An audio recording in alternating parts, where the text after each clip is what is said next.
ലോകത്തെ തന്നെ ഞെട്ടിക്കുന്ന സ്ഫോടനാത്മകമായൊരു വാർത്തയുണ്ടെന്ന് പറഞ്ഞു. എന്തായിരുന്നു ഇത്? ഫ്രാൻസിസ് പോപ്പ് മാർപ്പാപ്പ വധശ്രമത്തിൽ നിന്ന് രക്ഷപ്പെട്ടു. വധശ്രമത്തിൽ നിന്ന്? മാർപ്പാപ്പ ഏഷ്യ പസഫിക് ടൂറിലാണ്. അതെ. ഈ മാസം 13-ാം തീയതി റോമിൽ തിരിച്ചെത്തും.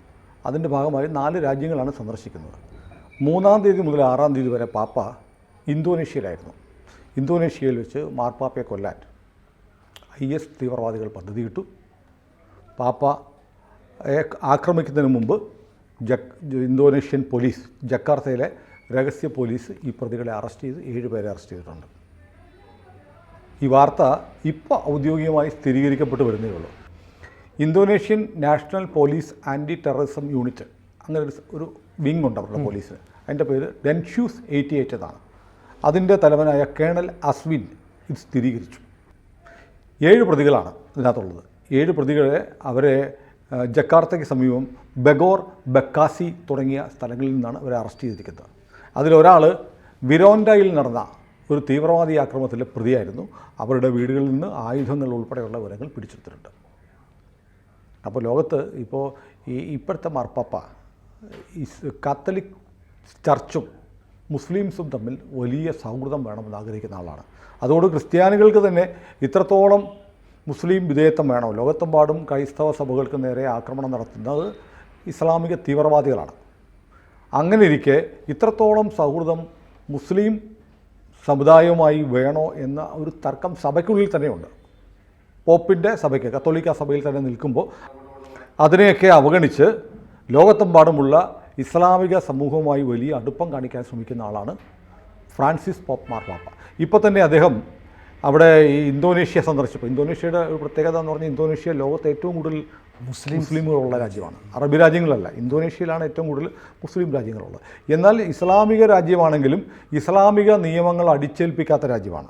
ശരീഅത്ത് നിയമങ്ങളൊന്നും അവരടിച്ചേൽപ്പിക്കും. അത് ജനാധിപത്യപരമായി പോവാണ്. മതം ഇസ്ലാമാണ്. പക്ഷേ അവർ ലോകത്തിലെ മറ്റേത് ജനാധിപത്യ പരിഷ്കൃത സമൂഹത്തെ പോലെയും ജീവിക്കുന്നവരാണ് ഇന്തോനേഷ്യക്കാർ. ബാലിദ്വീപൊക്കെ അവിടെയാണല്ലോ. ഇന്തോനേഷ്യയിലെ ഏറ്റവും പൗരാണികമായ ഒരു മുസ്ലിം പള്ളിയാണ്, മസ്ജിദാണ് ഇസ്തിഖാൽ മസ്ജിദ്. പാപ്പ അവിടെ സന്ദർശനം നടത്തിയെന്ന് മാത്രമല്ല, അവിടുത്തെ ഗ്രാൻഡ് ഇമാം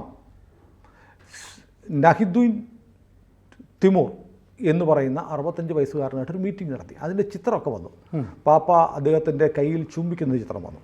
അതിനു മുമ്പ് ഈ 87 വയസ്സുണ്ട് മാർപ്പാപ്പയ്ക്ക്, പോപ്പിനെ ഈ ഗ്രാൻഡ് ഇമാം പോപ്പിൻ്റെ അടുത്തിരുന്ന് ഇരിക്കുന്ന പോപ്പിനെ ആശ്ലേഷിച്ച് പോപ്പിൻ്റെ തലയിൽ ചുംബിച്ചപ്പോൾ ഇമാമിൻ്റെ കൈ പിടിച്ച് വാങ്ങി കയ്യിൽ മുത്തി ആ കൈ കവളോട് ചേർത്തു ഫ്രാൻസിസ് പോപ്പ്.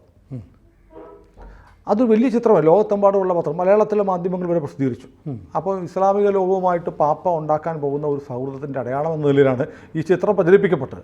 പക്ഷേ ഇതേ സമയം തന്നെ ആലോചിക്കണം, ലോകത്തെമ്പാടും ക്രിസ്ത്യാനിറ്റിക്കെതിരെ ഏറ്റവും വലിയ ഭീഷണി ഉയർത്തിക്കൊണ്ടിരിക്കുന്നതാണ് ഇസ്ലാമിക തീവ്രവാദ സംഘടനകളാണ്.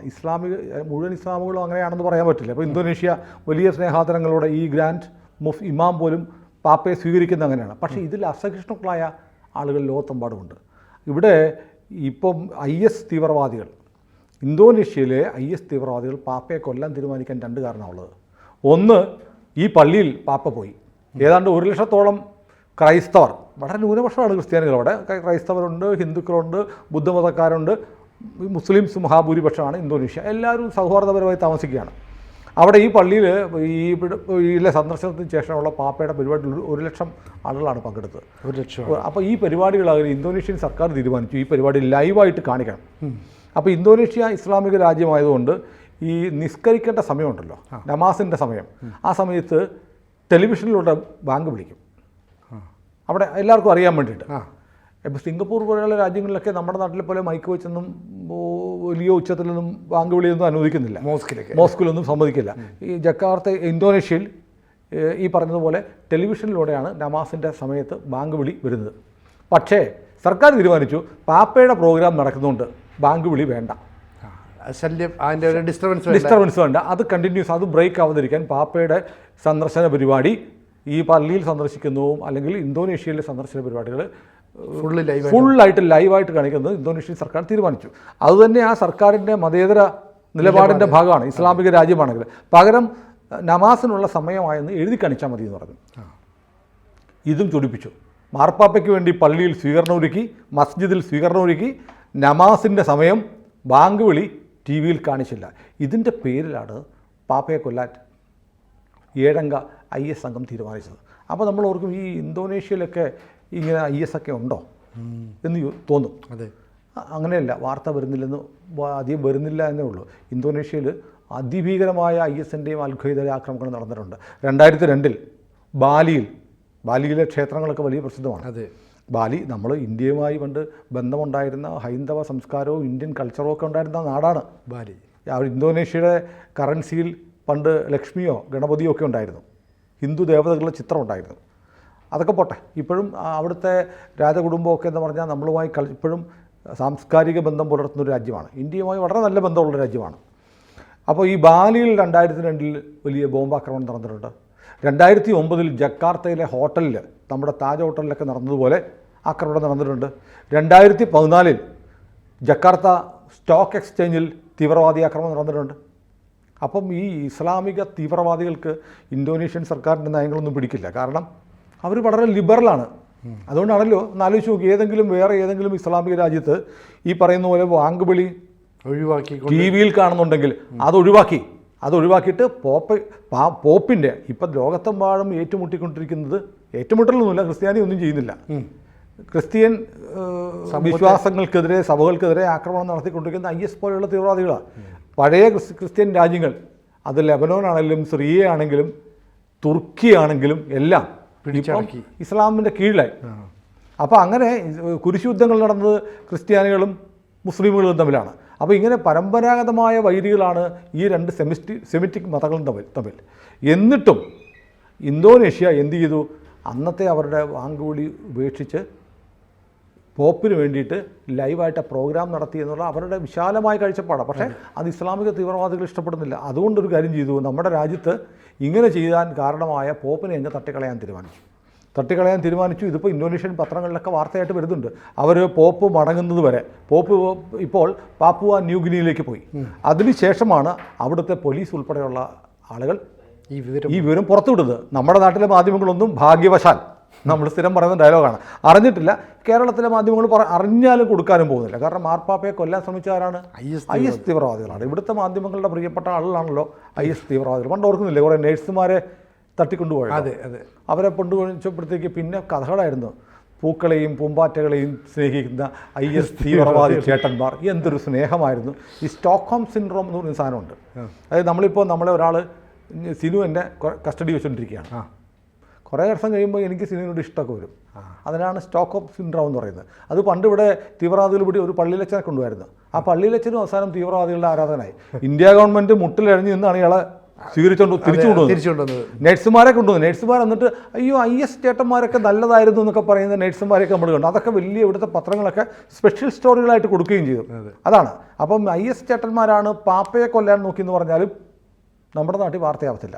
അപ്പോൾ ഏതായാലും ഒരുപക്ഷെ നാളെയൊക്കെ ചെറിയ വാർത്തയായിട്ട് വരുമായിരിക്കും, ചിലപ്പോൾ വന്നില്ലെന്നും വരാം. സംഭവം വളരെ ഗൗരവമുള്ള ലോക ക്രിസ്ത്യാനികളെ സംബന്ധിച്ചിടത്തോളം, കത്തോലിക്കരെ സംബന്ധിച്ചിടത്തോളം ഏറ്റവും പ്രധാനപ്പെട്ട ഒരു വാർത്തയാണ്. പാപ്പയ്ക്ക് നേരെയുള്ള അസാസിനേഷൻ ശ്രമത്തെ ആര് പരാജയപ്പെടുത്തി? ഇന്തോനേഷ്യൻ പോലീസ് പരാജയപ്പെടുത്തി. നമ്മൾ ഇത് ഉദ്ധരിക്കുന്ന Indonesian national police anti terrorism യൂണിറ്റായ ഡെൻഷ്യൂസ് 88ൻ്റെ മേധാവി കേണൽ അസ്മിൻ്റെ സ്റ്റേറ്റ്മെൻറ്റാണ് നമ്മൾ ബേസ് ചെയ്യുന്നത്. അപ്പോൾ ഇത്ര ഗൗരവതരമായ ഒരു സംഭവം ലോകത്ത് നടന്നിരിക്കുന്നു. അപ്പോൾ പാപ്പ അവിടെ എത്തിയിട്ടും പറഞ്ഞതെന്നറിയോ?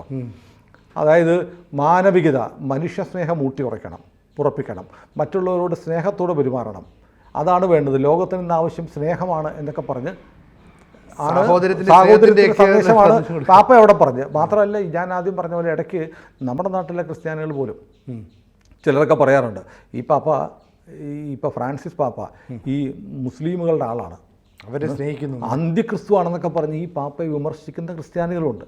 പാപ്പയോട് വലിയ അഭിപ്രായ വ്യത്യാസമാണ്. അവരോട് വലിയ സ്നേഹമാണ്. പുള്ളി ഈ പറഞ്ഞതുപോലെ ഇസ്ലാമിക രാജ്യങ്ങളോട് വലിയ അടുപ്പം, അവരുടെ തീവ്രവാദത്തെ അപലപിക്കുന്നില്ല, ഇങ്ങനെയൊക്കെ ഒരുപാട് കാര്യങ്ങളൊക്കെ പറയുന്നുണ്ട്. പണ്ട് ജോൺ പോൾ രണ്ടാമനുണ്ടല്ലോ, ജോൺ പോൾ രണ്ടാമൻ ഈ മുസ്ലിങ്ങളെക്കുറിച്ച് മിണ്ടത്ത് പോലും ഇല്ലായിരുന്നു.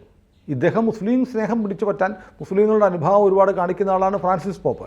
പക്ഷേ ജോൺ പോൾ ഒന്നുമില്ല, അദ്ദേഹത്തിൻ്റെ മതത്തിൻ്റെ കാര്യം മാത്രം നോക്കി ലോകത്തിന് മുഴുവൻ നന്മ വരണേ എന്ന് ആഗ്രഹിച്ചിരുന്ന ജോൺ പോൾ രണ്ടാമനെ കൊല്ലാനും ഇതുപോലെ ഇസ്ലാമിക തീവ്രവാദികൾ ശ്രമിച്ചിരുന്നു. അപ്പോൾ ഇത് എൻ്റെ ആദം ഞാനാണോ നീയാണോ, അല്ലെങ്കിൽ രണ്ടുപേരും അബ്രഹാമിൻ്റെ സന്തതികളാണ് അല്ലേ? അതെ. മുസ്ലിമുകളും ക്രിസ്ത്യാനികളും അവിടെ നിന്നുണ്ടായി എന്നാണ് പറയുന്നത്. പക്ഷേ ആദ്യ മനുഷ്യൻ ഞങ്ങളുടെയാണ് എന്നാണ് രണ്ടുപേരും പറഞ്ഞത്. ഇസ്ലാം മതം ഉണ്ടായിട്ട് 1500 വർഷമായിട്ടുള്ളൂ. ആദമൊക്കെ അതിനു മുമ്പ് ബൈബിൾ ഉണ്ടായിട്ട് യേശുക്രിസ്തു ജനിച്ചിട്ട് 2500 വർഷം കഴിഞ്ഞു. അതെ. പക്ഷേ സീനിയോറിറ്റി ഞങ്ങൾക്കാണെന്നാണ് മുസ്ലിം വിശ്വാസ സമുദായത്തിൽപ്പെട്ട ആളുകൾ പറയുന്നത്. അതെന്തൊക്കെ ആവട്ടെ, നമ്മളെ സംബന്ധിച്ച് ഈ ആഗോള ക്രൈസ്തവ സഭയുടെ പ്രതിനിധിയാണ്. ഒരുപാട് സഭാവിഭാഗങ്ങളുണ്ട്. ഇപ്പോൾ യാക്കോബായ, മാർത്തോമ, ഓർത്തഡോക്സ്, ഇവരൊന്നും പാപ്പയെ അംഗീകരിക്കുന്നില്ല, അവരുടെ ആത്മീയ ആചാര്യനായിട്ട് അംഗീകരിക്കുന്നില്ല എങ്കിൽ പോലും മാർപ്പാപ്പ എന്ന് പറയുമ്പോൾ ഒരു റെസ്പെക്റ്റ് ഉണ്ട്. അതെ അതെ. കത്തോലിക്കരുടെ മാത്രമാണ്, ലത്തീൻ അല്ലെങ്കിൽ റോമൻ അല്ലെങ്കിൽ സിറിയൻ കത്തോലിക്സിൻ്റെ മാത്രം പരമാധ്യക്ഷനാണ് പാപ്പ എങ്കിലും ലോക ക്രൈസ്തവ സഭയുടെ പ്രതിനിധിയായിട്ടാണ് അദ്ദേഹത്തെ പൊതുവിൽ കാണുന്നത്. അങ്ങനെയുള്ള മാർപ്പാപ്പയാണ് കൊലപ്പെടുത്താൻ ഇസ്ലാമിക രാജ്യമായ, ഏറ്റവും ലിബറലായ, ഏറ്റവും ജനാധിപത്യപരമായി ചിന്തിക്കുന്ന, ഏറ്റവും മതേതരമായി പ്രവർത്തിക്കുന്ന ഇന്തോനേഷ്യയിൽ വെച്ച് കൊല്ലാൻ IS തീവ്രവാദികൾ ആലോചിച്ചു. അവരിൽ 7 പേരെ പിടികൂടി, ജക്കാർത്ത പോലീസ് പിടികൂടി എന്നുള്ള വാർത്ത ഇപ്പോൾ പുറത്തു വരുന്നത്. അപ്പോൾ അതിൽ നിന്ന് വേറൊന്നുകൂടി ഉണ്ടേ. അപ്പോൾ ഇന്തോനേഷ്യ എന്ന് പറയുന്ന രാജ്യത്തിൻ്റെ പോക്കിൽ തീവ്രവാദികൾക്ക് ഒരു തൃപ്തിയില്ല. മറ്റു മതങ്ങളോട് സൗഹാർദ്ദം കാണിക്കുന്നു, ശരീഅത്ത് നിയമപ്രകാരം എല്ലാ കാര്യങ്ങളും ചെയ്യുന്നത്, അവർ ശരിയ അനുസരിച്ചല്ല എല്ലാ കാര്യങ്ങളും ചെയ്യുന്നത്. ഞാൻ മുഴുവൻ കാര്യങ്ങളും നല്ല പറയുന്നത്. അതുപോലെ വേണ്ടി വന്നാൽ മറ്റു മതങ്ങളുടെ ആചാര്യന്മാർ വരുമ്പോൾ ഒഫീഷ്യലി നമാസിനുള്ള വാങ്കുവിളി പോലും മാറ്റിവെക്കുന്നു. ഇങ്ങനെയുള്ള ജക്കാർത്തയിൽ വെച്ച് അല്ലെങ്കിൽ ഇന്തോനേഷ്യയിൽ വെച്ച് പാപ്പയെ ഇല്ലാതാക്കുക എന്നുള്ളത് ഒരു അജണ്ട കൂടിയായിരിക്കും. കാരണം അവരാഗ്രഹിക്കുന്ന രീതിയിൽ രാജ്യം പോകുന്നില്ല. അപ്പോൾ അതോടുകൂടി ഇന്തോനേഷ്യ ആകെ വല്ലാതെ മോശമാകും. അതോടെ ഇന്തോനേഷ്യയുടെ ഇമേജ് മോശമാകും. ഇസ്ലാമിക രാജ്യമായി ഇന്തോനേഷ്യയെ വലിയൊരു കലാപമൊക്കെ ഉണ്ടായാൽ ഇന്തോനേഷ്യയെ അങ്ങനെ മാറ്റിയെടുക്കുക എന്നുള്ള, അല്ലെങ്കിൽ ഇന്തോനേഷ്യയെ ഡിഫൈം ചെയ്യാനുള്ള ഒരു ശ്രമം കൂടി ഉണ്ടായിരുന്നു. ഏതായാലും കർത്താവ് വലിയവനാണ്. പാപ്പയ്ക്ക് ഒന്നും സംഭവിച്ചില്ല. പാപ്പുവ ന്യൂഗിനിയിലേക്ക് പോയി 13-ാം തീയതി റോമിൽ തിരിച്ചെത്തും. കൂടുതൽ വാർത്തകളും വിശേഷങ്ങളും നിങ്ങളിലേക്ക് എത്താൻ ABC മലയാളം സബ്സ്ക്രൈബ് ചെയ്യുക, ബെൽബട്ടനും അമർത്തുക.